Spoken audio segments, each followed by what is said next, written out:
अस्सलाम वालेकुम, सत श्री अकाल। कैसे हैं आप लोग? उम्मीद करते हैं आप लोग खैरियत से होंगे। आज फिर एक वीडियो पर रिएक्शन करने वाले हैं। इस वीडियो का टाइटल है इंडिया के 5 मुस्लिम वैज्ञानिक जिनको भुला दिया गया है। आज उसी का वीडियो रिएक्शन करने वाले हैं। आप नए हैं हमारे चैनल पे तो सब्सक्राइब ज़रूर करें और लाइक करें, शेयर करें। और इसका ओरिजिनल देखना चाहते हैं तो नीचे डिस्क्रिप्शन में दिया हुआ है इसका लिंक, वहां से आप जाके देख सकते हैं। चलिए करते हैं वीडियो का स्टार्टिंग और मिलते हैं वीडियो के एंड में। बिस्मिल्लाहिर्रहमानिर्रहीम। अस्सलाम वालेकुम दोस्तों, मेरा नाम आसिफ खान और आप देख रहे हैं इंडियन मुस्लिम। दोस्तों, जब से मैंने इस्लामिक गोल्डन एज के बारे में पढ़ना स्टार्ट किया है तब से मुझे खुद पर अफसोस हो रहा है कि मैं किस अंधेरे में जी रहा था। दोस्तों, हम सब मुसलमानों को अपने आप पर अफसोस करना चाहिए क्योंकि हमें ये तक नहीं पता है कि हमारे बाप दादाओं ने, हमारे पूर्वजों ने इस दुनिया के लिए क्या क्या किया है। हमने तो सिर्फ आइंस्टाइन, न्यूटन, गैलीलियो ये सब नाम रट रखे हैं, पर जाबिर बिन हय्यान अल ख्वारिज़मी, अबू अल सीना, इन नामों से हम कभी परिचित नहीं हो पाए। हमें अपने ही इतिहास के बारे में नहीं मालूम है और शायद यही वजह है कि आज हम इल्म के मैदान में पिछड़ गए हैं। दोस्तों, पिछली वीडियो में मैंने आपको 5 महान मुस्लिम वैज्ञानिकों के बारे में बताया था। अगर वो वीडियो आपने नहीं देखी है तो डिस्क्रिप्शन में उस वीडियो का लिंक है, आप जाकर देख सकते हैं। आज की इस वीडियो में मैं आपको 5 और मुस्लिम वैज्ञानिकों से अवगत कराऊंगा जिन्होंने साइंस के इतिहास में एवोल्यूशन बर्पा कर डाला। मोहम्मद इब्ने मूसा अल ख्वारिज़मी। इस महान मुस्लिम वैज्ञानिक के बारे में जितना बोला जाए, जितना लिखा जाए उतना कम है, क्योंकि यही वो वैज्ञानिक है जिसकी वजह से आज हम गणित के मुश्किल से मुश्किल सवाल को हल कर पाते हैं। आपने स्कूल में गणित के इस तरह के सवालों को तो जरूर पढ़ा होगा। इस तरह के सवालों के टॉपिक को अलजेब्रा कहा जाता है और इसकी खोज अल ख्वारिज़मी ने की थी। अल ख्वारिज़मी को फादर ऑफ अलजेब्रा कहा जाता है। गणित विषय पर इन्होंने एक किताब लिखी, किताब अल जबर वल मुकाबला। इस किताब का जब लैटिन, ग्रीक और अंग्रेजी भाषा में अनुवाद किया गया तब इस किताब के अल जबर शब्द को बदलकर अलजेब्रा कर दिया गया और इस तरह आज हम गणित के इस विषय को अलजेब्रा के नाम से जानते हैं, जो कि अल ख्वारिज़मी की देन है। 16वीं शताब्दी तक अरब और यूरोप की अधिकतर यूनिवर्सिटियों में गणित विषय पर यही किताब पढ़ाई जाती थी। दोस्तों, अगर मैं ये कहूँ कि बिना अल ख्वारिज़मी के आज कंप्यूटर की खोज ना होती तो शायद मैं गलत नहीं होऊंगा, क्योंकि कोई भी कंप्यूटर बिना एल्गोरिदम के नहीं चल सकता और इसी एल्गोरिदम सिस्टम की खोज अल ख्वारिज़मी ने 1000 साल पहले ही कर ली थी। लैटिन भाषा में अल ख्वारिज़मी को एल्गोरिदमी कहा गया और इसी से बना एल्गोरिदम। अल ख्वारिज़मी ने एस्ट्रोनॉमिकल टेबल्स पर खूब काम किया। मैथमेटिक्स के साथ साथ ये एस्ट्रोनॉमी और जियोग्राफी में भी काफी माहिर थे। अबू अल कासिम अल ज़हरावी। जैसा कि दोस्तों मैंने पिछली वीडियो में बताया था कि अंग्रेज मुस्लिम वैज्ञानिकों के नाम बिगाड़ दिया करते थे ताकि उनको और उनके आविष्कारों को छुपाया जा सके। ऐसा ही इस मुस्लिम वैज्ञानिक के साथ भी हुआ। अंग्रेजों ने इस मुस्लिम वैज्ञानिक का नाम अबू अल कासिम से बिगाड़कर एल्बुकेसिस कर डाला। स्पेन में पैदा हुए इस मुस्लिम साइंटिस्ट ने चिकित्सा के क्षेत्र में एक इनकलाब बर्पा कर डाला था। ये वो वैज्ञानिक थे जिन्होंने दुनिया में सबसे पहले सर्जरी करने का तरीका इजाद किया। इनको फादर ऑफ मॉडर्न सर्जरी कहा जाता है। अगर ये मुस्लिम वैज्ञानिक ना होते तो आज बड़े बड़े डॉक्टर किसी मरीज की सर्जरी या ऑपरेशन करने में असमर्थ होते। इन्होंने मरीज की सर्जरी के लिए ऐसे ऐसे टूल या औजार बनाए जो आज भी हमारे हॉस्पिटल्स में ऑपरेशन के दौरान इस्तेमाल किए जाते हैं। इन्होंने चिकित्सा के क्षेत्र में एक किताब लिखी, किताब अल तसरीफ। इस किताब में कई बीमारियों के इलाज तथा बड़े बड़े ऑपरेशन के तरीके बताए गए थे। इस किताब ने यूरोप में मेडिकल एवोल्यूशन ला दिया था। 16वीं शताब्दी तक यूरोप की हर यूनिवर्सिटी में यह किताब पढ़ाई जाती थी। ये पहले वैज्ञानिक थे जिन्होंने हीमोफीलिया की आनुवंशिकता का पता लगाया।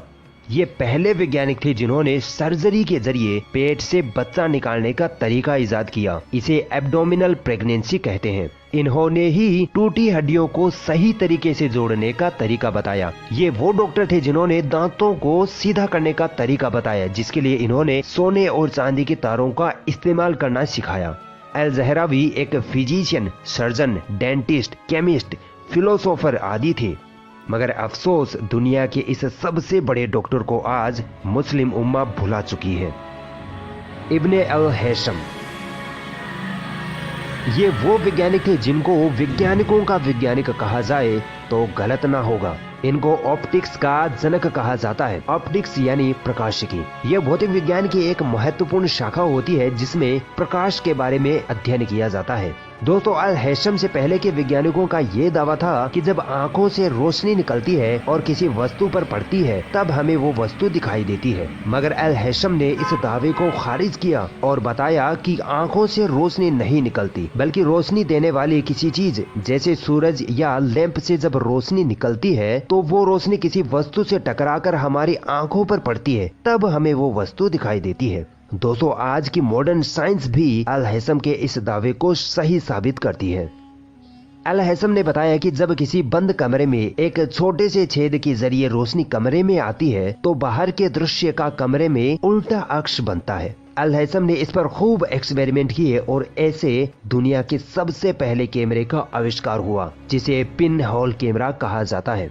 आज के डिजिटल कैमराज अल हैशम के सिद्धांतों पर ही बनाए जाते हैं। ऑप्टिक्स यानी प्रकाशिकी पर इन्होंने एक किताब लिखी, किताब अल मनाजिर, जो दुनिया की पहली किताब थी जो ऑप्टिक्स पर लिखी गई, जो 17वीं ईस्वी तक दुनिया की हर यूनिवर्सिटी में पढ़ाई जाती थी। अल हैशम ने एस्ट्रोनॉमी पर खूब काम किया। ये मैथमेटिशियन थे, पॉलीमैथ, फिलोसोफर, थियोलॉजिस्ट थे और मेडिसिन के क्षेत्र में इनका बहुत बड़ा योगदान रहा है। इब्ने सीना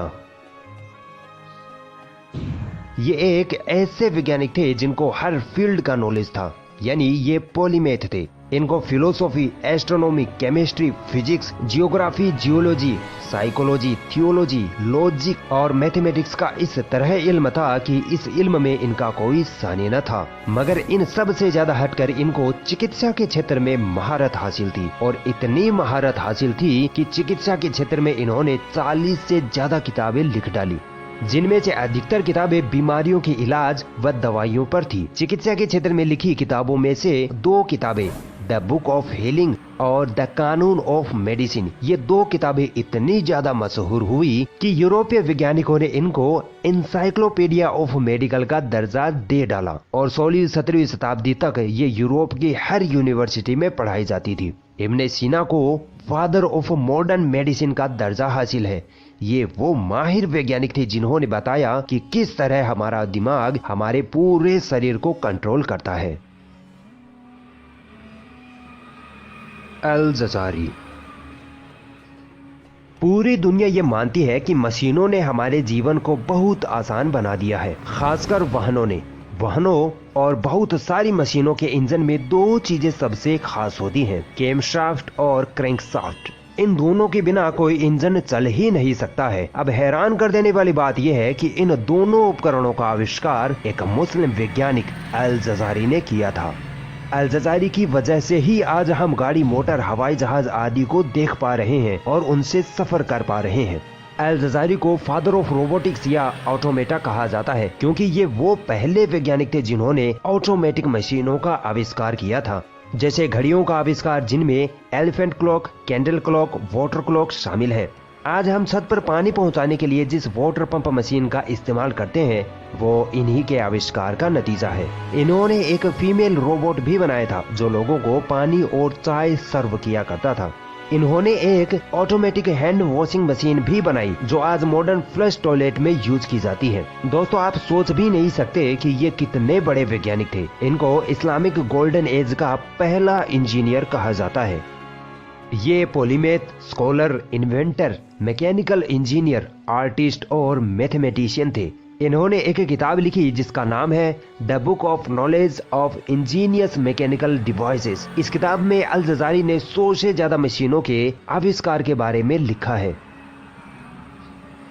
दोस्तों मैं आप सभी से रिक्वेस्ट करूंगा, खासकर मुसलमानों से, कि आप अभी इस वीडियो को देखने के बाद गूगल पर जाइए और लिखिए इस्लामिक गोल्डन एज, और इसे आप जितना पढ़ सकते हैं, इसके बारे में जितना जान सकते हैं उतना जानिए। कम से कम यार अपने इतिहास के बारे में तो पढ़िए। इंशाअल्लाह इससे आपको बहुत फायदा होगा और आपके इल्म में बहुत ज्यादा इजाफा होगा।